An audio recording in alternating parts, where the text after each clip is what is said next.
ഞാനിന്ന് കപ്പ വെച്ചിട്ടുള്ള ഒരു അടിപൊളി റെസിപ്പിയാണ് ചെയ്യാൻ പോണത്. അതിന് വേണ്ടി ഞാനൊരു 1/2 കിലോ കപ്പയോളം ഞാൻ നന്നാക്കി കട്ട് ചെയ്ത് വെച്ചിട്ടുണ്ട്. തിളച്ച വെള്ളത്തിലിട്ടിട്ട് കുക്കറിലിട്ടിട്ട് വെച്ചേക്കണേണ്. നന്നായിട്ടൊന്ന് വേവിച്ചെടുക്കണം. ഉപ്പും ഒക്കെ ഇട്ടിട്ട് വെച്ചേക്കണേണ് കേട്ടോ. അത് നന്നായിട്ടൊന്ന് വേവിച്ചെടുക്കാനാണ് ഞാനിപ്പോൾ ഈ കുക്കറിൽ വെച്ചേക്കണം. ആയിട്ടുണ്ട്. ഞാനിതിലേക്ക് ഒരു 3 ടേബിൾ സ്പൂൺ വെളിച്ചെണ്ണ ഒഴിച്ചു കൊടുക്കണം.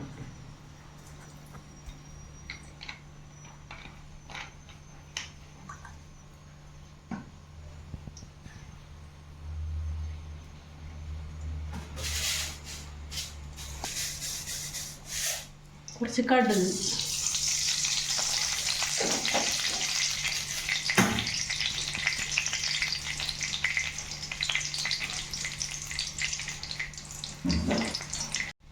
കാൽ ടീസ്പൂൺ ഉഴുന്ന് ചെറുതായിട്ടൊന്ന് ബ്രൗൺ കളർ ആവണം കേട്ടോ. കടുക് പൊട്ടിയിട്ട് വേണം ഉഴുന്നിടാൻ. അത് കഴിഞ്ഞിട്ട് കുറച്ച് കരിക്കരി, കുറച്ച് ഇഞ്ചി കട്ട് ചെയ്തത്, ഒരു പച്ചമുളക് കട്ട് ചെയ്തത്,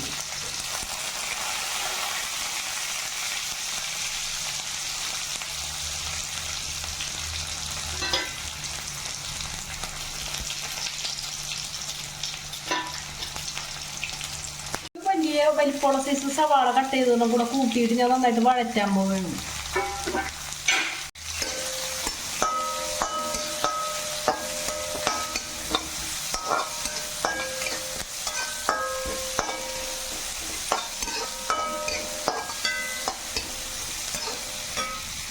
ഒരു 1/4 ടീസ്പൂൺ മഞ്ഞൾപ്പൊടി നമ്മൾ ഇട്ട് കൊടുക്കാം.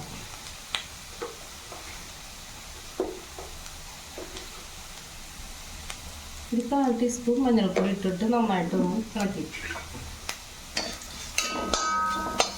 കരിഞ്ഞു പോകരുതട്ടോ. കരിഞ്ഞു പോകാതെ നന്നായിട്ട് ശ്രദ്ധിക്കണേ.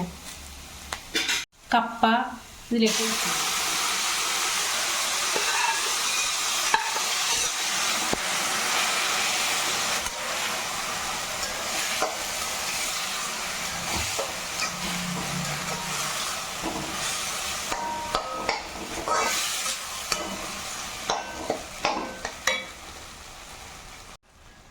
ഇത് കപ്പ് ഉലർത്തിയത് ഇവിടെ റെഡി ആയിട്ടുണ്ട് കേട്ടോ.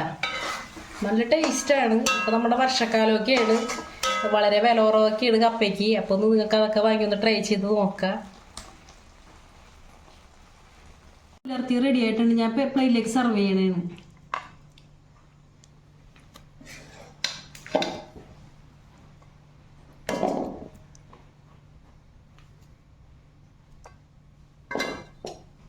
ദോശയും കൊള്ളിയും കൂടിയാണ് ഞാനിന്ന് കഴിക്കാൻ പോണത്.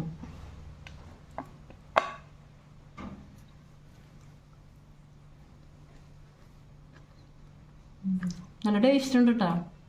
അടിപൊളിയാണ്. ഇപ്പം മഴക്കാലമൊക്കെ ആണല്ലോ, കൈപ്പുള്ള കൊള്ളികളൊക്കെ വരും. നമ്മൾ ശ്രദ്ധിച്ച് വാങ്ങിയിട്ടൊക്കെ വേണം വെക്കാൻ. അപ്പോഴേ നല്ല ടേസ്റ്റ് കിട്ടുള്ളൂ. പിന്നെ എൻ്റെ വീഡിയോ നിങ്ങൾക്ക് ഇഷ്ടമായി ലൈക്ക് ചെയ്യുക, കമൻറ്റ് ചെയ്യുക, ഷെയർ ചെയ്യുക, സബ്സ്ക്രൈബ് ചെയ്യുക.